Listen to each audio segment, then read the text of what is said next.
Welcome to stone dictation. Dictation 5 second बाद शुरू होगा। Ready start. आखिरकार अमेरिकी राष्ट्रपति भारत पर 25% अतिरिक्त टैरिफ लगाने की अपनी धमकी पर अमल करके ही माने। उन्होंने यह मनमाना अतिरिक्त टैरिफ इस आरोप में जुर्माने के रूप में थोपा है कि भारत रूस से तेल खरीद रहा है और इस तरह यूक्रेन में युद्ध जारी रखने में उसकी मदद कर रहा है। यह है तो नितांत निराधार निष्कर्ष, लेकिन ट्रंप ऐसे ही बेतुके आरोप लगाने और निष्कर्ष निकालने के लिए जाने जाते हैं। यह अच्छा है कि भारत पहले दिन से ट्रंप की मनमानी टैरिफ नीति का मुकाबला करने की दृढ़ता दिखा रहा है। अब इस दृढ़ता के अनुरूप हर संभव कदम भी उठाने होंगे, क्योंकि अमेरिका निर्यात होने वाली भारतीय वस्तुओं पर कुल टैरिफ 50% हो गया है। ट्रंप ने भारत पर 25% टैरिफ पहले ही इसलिए लगा दिया था क्योंकि तय समय सीमा में द्विपक्षीय व्यापार समझौता नहीं हो पाया। यह इसलिए नहीं हो पाया क्योंकि भारत उनकी मनमर्जी वाले समझौते पर हस्ताक्षर करने को तैयार नहीं था। इसी से चिढ़े ट्रंप ने एक तो यह राग अलापना शुरू किया कि उन्होंने भारत और पाकिस्तान के बीच संघर्ष विराम कराया, और दूसरे इस हास्यास्पद आरोप के साथ सामने आ गए कि यूक्रेन के खिलाफ रूस के युद्ध के लिए भारत जिम्मेदार है।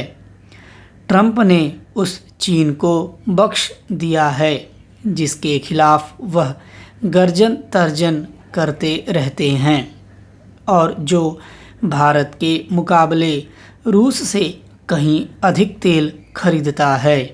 चूँकि ट्रंप में इतना साहस नहीं कि वे चीन पर भारत जितना टैरिफ लगा सकें, इसलिए उनके सहयोगी तरह तरह के कुतर्क देने में लगे हैं। इसके कारण उनकी जगहंसाई ही हो रही है, पर शायद उन्हें इसकी परवाह नहीं। जो भी हो, भारत को जहां आत्मनिर्भरता के अपने प्रयासों को गति देनी होगी, वहीं स्वदेशी के मंत्र को भी प्रभावी बनाने के लिए आवश्यक कदम उठाने के साथ उनकी निरंतर समीक्षा भी करनी होगी। इसलिए करनी होगी क्योंकि स्वदेशी अपनाने और आत्मनिर्भर बनने की बातें कोविड महामारी के बाद से ही हो रही हैं और सब जानते हैं कि उनके अपेक्षित परिणाम प्राप्त नहीं किए जा सके। कम से कम अब तो वांछित नतीजे हासिल करने के लिए ठोस उपाय किए ही जाने चाहिए। ये उपाय तब सफल होंगे जब हमारे कारोबारी ट्रंप की ओर से पेश की गई टैरिफ की चुनौती का सामना करने के लिए अपनी उत्पादकता एवं गुणवत्ता को बेहतर बनाएंगे। वे सरकार से सहायता की अपेक्षा तो कर सकते हैं, लेकिन उन्हें अपने हिस्से की जिम्मेदारी खुद उठानी होगी। लड़ाई केवल कारोबार की नहीं, आत्मसम्मान की भी है। सरकार कारोबार जगत के साथ देश की आम जनता को इसके लिए भी तैयार रहना होगा कि ट्रंप का भारत विरोधी रवैया लंबे समय तक कायम रह सकता है। दिल्ली में अस्पताल निर्माण घोटाले में आम आदमी पार्टी के प्रदेश अध्यक्ष के आवास समेत घोटाले से जुड़े लोगों के 13 स्थानों पर ईडी ने छापे मारे हैं, जो इस मामले में बड़े पैमाने पर आर्थिक अनियमितताओं की संभावना को बल देता है। आपके वरिष्ठ नेता हालांकि इसे केंद्र सरकार की आम आदमी पार्टी को निशाना बनाने की कोशिश बता रहे हैं। उनका कहना है कि केंद्र सरकार की गलत नीतियों के खिलाफ आवाज़ उठाने के कारण ही केंद्रीय जांच एजेंसियां इस तरह की कार्रवाई कर रही हैं।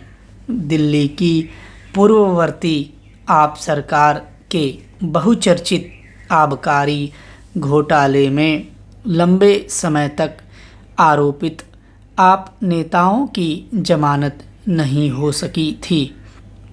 अदालतों के समक्ष रखे गए पुख्ता सबूतों के कारण वे जमानत नहीं दे सकी थीं।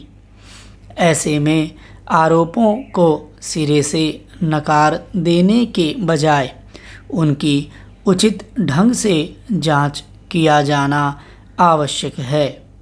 यह चिंताजनक है कि आप सरकार के दौरान हुए घोटालों में एक और मामला जुड़ गया है। राष्ट्रीय राजधानी में जनता के पैसों का दुरुपयोग अस्वीकार्य है। इस मामले में राजनीतिक आरोप प्रत्यारोप को एक तरफ रखते हुए यह पता लगाया जाना चाहिए कि वास्तविकता क्या है। जांच एजेंसियों को गंभीरता के साथ मामले की जांच कर दूध का दूध और पानी का पानी करना चाहिए। यदि अस्पताल निर्माण में घोटाला हुआ है तो यह अत्यंत गंभीर है और इसके लिए जो भी दोषी हैं उन पर सख्त कार्रवाई की जानी चाहिए। स्टॉप।